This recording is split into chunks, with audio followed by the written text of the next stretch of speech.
getting some jerks and some pushes and using his leverage and being physical with our hands, clubbing, swiping, doing anything we can. There's really no rules as far as getting free in this drill. I think it helps you ID kind of what kids are about from a toughness standpoint. Again, here working to get his hips through to get the escape. I generally blow a fairly quick whistle once the escape is about to occur. You got to keep his eyes up here and see what he's working against. The other guy's did a nice job with his hand placement. Give them both a chance. One to be the escapee, and then a chance to be the guy holding on. Now, I think it forces here. Guys cry about getting held and those kind of things. I always tell them, if you're ripping and swiping and he's still holding, the ref's going to see it. If you're working like crazy to get off, to escape the block, then you'll get what you want. Big problem I have is guys trying to run off blocks. They don't try and rip or punch through to get off a block. And I think this drill helps get those guys escaping like you want them to, and not just trying to run off the block, but rip and punch off of it. Good job with his upper body here. Nice job jerking, pulling. It's just a dog fight. That's all it is. And it's, again, it kind of juices practice. Pretty competitive, and can't be bashful with your hands. Can't be afraid to bust a knuckle. I think that's kind of what this drill is about right here, an escape drill.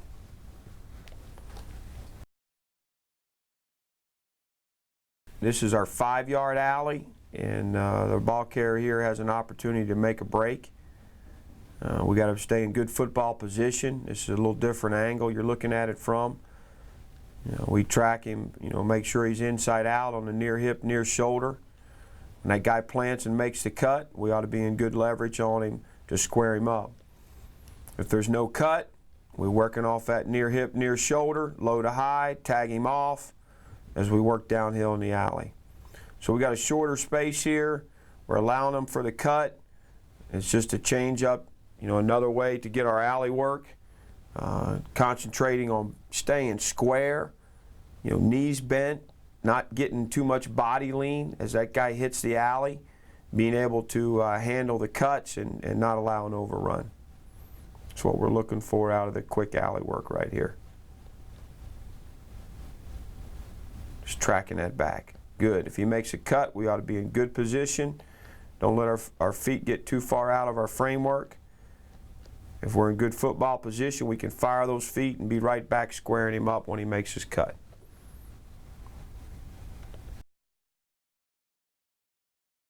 This is what I call our knockback drill, and the kids like to call it hamburger tackle. Both guys are on the ground, head on the dot, on the whistle. It's whoever gets off the ground first. One guy's a ball carrier, one guy's a tackler. I think it's, getting reaction, getting off the ground. It's being lower than the ball carrier, being able to be physical, get a wrap. Again, it's a very competitive drill, physical drill. You want to spark practice or feel like you need a few more big hits when you're attacking ball carriers. This is a good way to do it, and kind of evaluate who's going to come out of their hips and explode into ball carriers. Who can work those hands and feet and get off the ground quickly. And it's one that'll raise the enthusiasm of your practice a little bit. But again, I call it our knockback tackle drill. The kids like to call it hamburger drill. Hopefully you get them going pretty hard. We're about 2.5 yards apart, and hopefully they won't have any mercy on one another, and you'll get something out of the drill. But again, I can ID who can be a big hitter and who can't be. There's a pretty good one there. Pretty good lick by the ball carrier.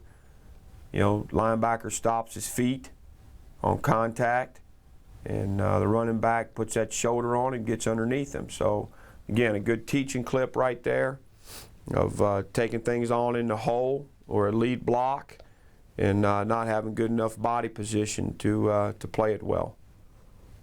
So good look right there.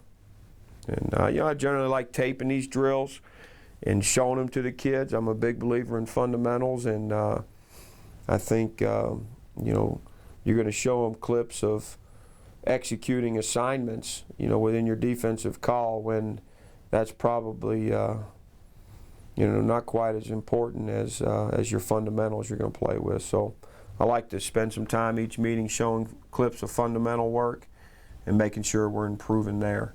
And this is just one example of being physical and reactive and competitive, and as you can see here, being smart enough to understand which way you get off the ground. So, but that's our knockback tackle drill. There's a nice job getting up, but then he waited on the ball carrier. Beat a hammer, not the nail, go deliver a blow. As you can see here, we got some work to do with this drill, and looking for it to improve, your toughness and your pad level and just the physicality of your group. This is our stop-start angle tackle. We're going to get a takeoff from about 10, ask them to get to near full speed. They'll have to sink it down, break it down, and then redirect on the ball carrier. So you're getting your angle tackle work, but you're getting your decrease your speed, your stride length, your arm violence, come under control. He makes the cut. So you're getting a stop, you're getting your decrease and your stop, but keeping your feet hot, and then not overrunning the back and being in position to make the angle tackle. Try not to cross over, push on that inside foot, bam. Tack the near hip, near shoulder, square him up. Good job here at working to square him up. Shrink it down, good, don't let the feet die. Get them hands back going. Can we get to full speed in this short space and get a strike and a possible knockback on the angle tackle? Right here, he's got to get his head across the bow. Near hip, near shoulder, let that hat slide through the front and work to square him up like the last fella. Good, shrink it down, come under control, re-accelerate, drive, work to get the head across, square him up. He's not really stopping here.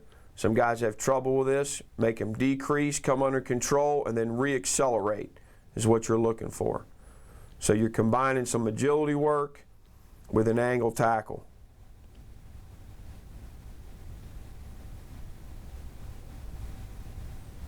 Keep your feet hot. Keep the running back close to the cones. And you get, like I said, you get twofold work. Here the ball carrier leaves a little early.